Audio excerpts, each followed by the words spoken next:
Zell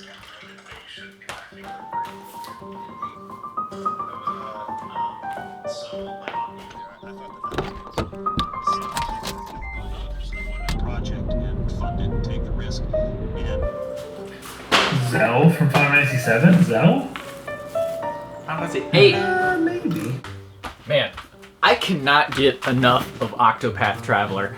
What a game, dude! If you've been waiting for RPGs to come back, this could be like the start of the deluge. Maybe not. But this takes everything that made old school JRPGs great, the sense of adventure, the music, the graphics, this art style, the stories, all that stuff, and then updates it for a modern age with this amazing battle system. I fought this boss for like 20 or 30 minutes, and just the whole time he was strategizing, using tactics, and be like, oh man, I can't let him get unbroken, because if he gets unbroken, the 2 dudes are gonna come back, it's gonna be bad news. They came back, and then I was like, oh, you know what? I think I did enough damage already. I analyzed him, he only had 900 HP left. I was like, oh, Primo Brezet's Octopus Traveler.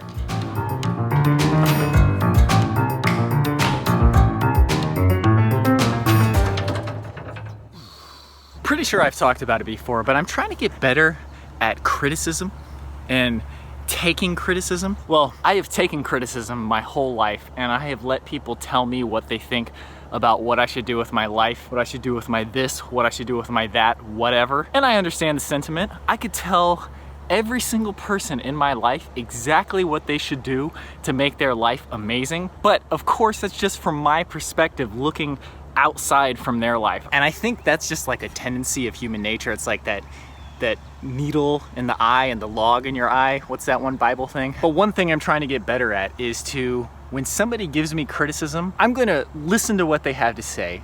I'm going to actually process this and say, does this line up with my own internal barometer as something that I agree with or I disagree with? And if it's something I disagree with, just be like, okay, that's fine. Because everybody is going to have some criticism about the way you're living. And I'm definitely trying to get better at not taking it personally, because I always take it personally. It's just like, as soon as I get criticized, I'm like, you know, you go into defensive mode instead of to rational thinking mode. And I think part of that is because of the disappointment that I feel with myself in those times where I have not stood with my own compass and instead have let that person's decisions or opinions affect the way I act and trying to align with what they want rather than what I want. So it's basically just, you know, overcompensating. I know that those times where I have followed my own internal compass have made me the happiest. Take advice from other people, but only when you want to take it, you know? Anyways, easier said than done, still working on it. Let's continue. Okay, and just to assuage anybody's fears in case they have this has nothing to do with anybody who watches the vlog or who has commented on the vlog. It's just something I was thinking about in general from having 2 YouTube channels for like 3 or 4 years, and kind of realized how readily people want to give you their opinion about the splinter in your eye. Anyways, it started raining, and I wasn't done with my run yet, so I kept going. A little bit wet now, like the Everglades. In fact, I'm fairly certain that it's not physically possible for me to sweat this much. I certainly have never sweat this much in my life. And let me preface this by saying that I have given advice to people so many times where it's unwarranted, it's unsolicited, they don't want it, they don't appreciate it. I remember one time I was with some friends. Basically, I was like, if you ask me, I think this. And then my other friend rightly called me out and said, nobody did ask you.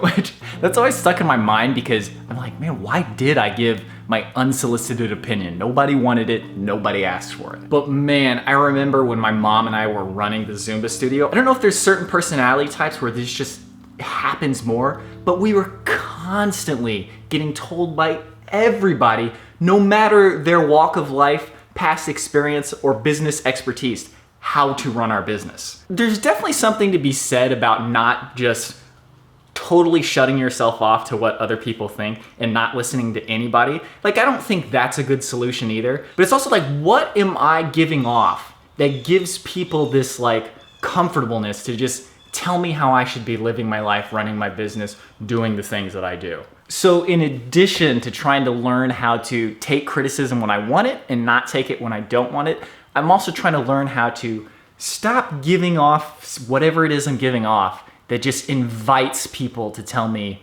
what they think. Unless I ask for it. If I ask for it, man, fair game. Tell me to eat almonds, because I'm gonna do that right now.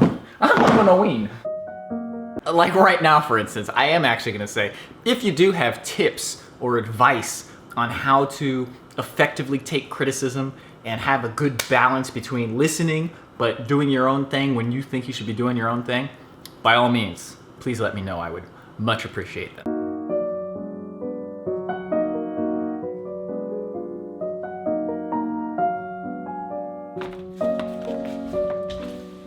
So speaking of JoJo's Bizarre Adventure, I really want to read the manga. I just don't want to pay for it right now.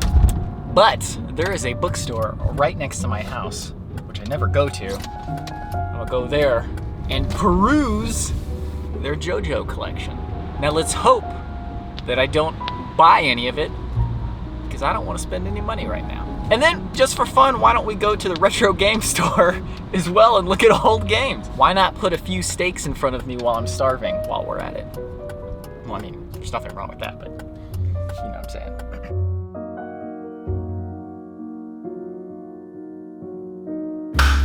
What a successful trip. I looked at the manga, I read it, I looked at other books, then I went to the game store, I looked at games, and I didn't buy anything. Probably spent a few dollars in gas, but come on, son. That's gonna do it for today's vlog. Thank you very much for watching. The other day, I actually got the new Adventure Archives episode to render on the first try. And it finished at like 2 in the morning, so I stayed up until then so I could get it uploading. Man, did that ruin my sleep schedule. But anyways, thanks again for watching. See you tomorrow.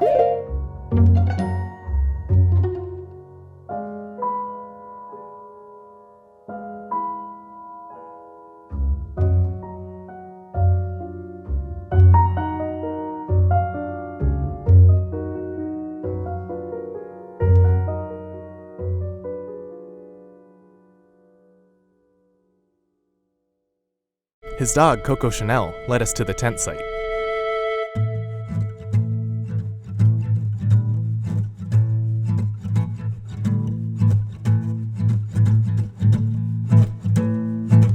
As it turned out, it was more luxurious than primitive. Okay, right here we've got Chateau Monument Valley. Up here is where Andrew's gonna be sleeping. That's not where I was. Right here is where Thomas is gonna be sleeping. Here's where me and Brian are gonna be sleeping. This is living right here. Here's what we're gonna do. We're gonna have me right here, Brian here, Robby here, and Thomas laying horizontally. I feel like we set up camp in like the middle of the Sahara Desert, and we're like, we gotta take shelter from the wind and the rain and the storms. Luckily, we found this furnished tent out here. After we were through doing our Bear Grylls impressions, we played with the dog and took in our incredible surroundings.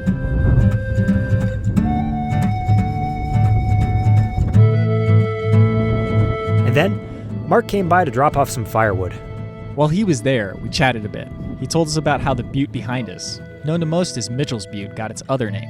They landed on top of this butte right here. He found like a little